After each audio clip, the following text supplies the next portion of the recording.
Okay?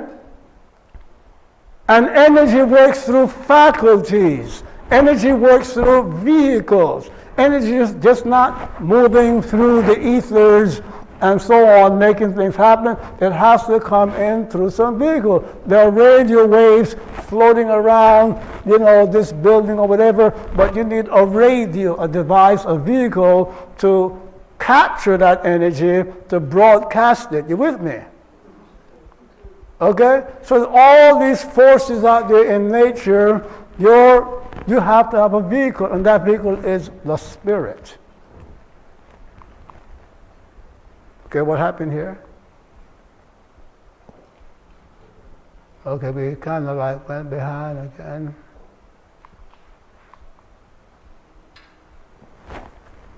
So we spoke about that.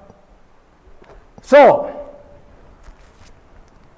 when we speak about the faculties of Ra, okay, the same way your physical body is made up of different organ systems, right? And each one does different things. Your spirit is made up of different faculties also. Actually, there are 11 major faculties, okay? And the faculties of the spirit, okay, is called, as a whole, is called the Paut Neteru, okay, which comes into the Western world as the tree of life. You see that? The tree of life is the foundation of Kabbalistic thinking. Okay? The secret wisdom of the Hebrews is the Kabbalah, and the essence of it is the tree of life. But that goes back to about 1300 AD. The Bible mentions it, but mentions it only once. The Old Testament mentioned the tree of life only once, and that was the tree that Adam, was forbidden to read. He never read it. Okay, and he was kicked out of the garden to keep him from putting his hand on that tree. He ate of the tree of the knowledge of good and evil. Tree of life was close to him. Okay, and we never hear about the tree of life again in the Bible until the New Testament, the last book, where once the Babylon is destroyed and the New Jerusalem, okay, comes into being, right? What we find in the New Jerusalem is the tree of life, the leaves of which will be medicine for nations, and the fruits of which will be the food for nations.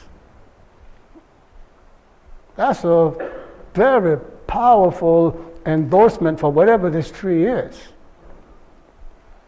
Okay? And what else do we find in New Jerusalem? We find Jesus. We find the river with the waters of life. So, according to the thinking of, Brother John, this tree is very important.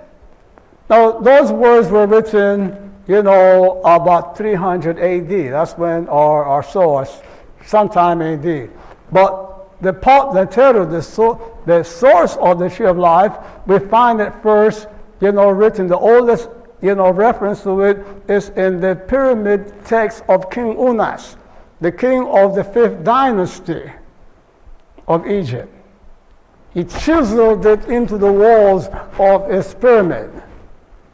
By the way, Egyptologists want to say to you, the pyramids were, burial chambers. They haven't found not one single pharaoh buried in a pyramid.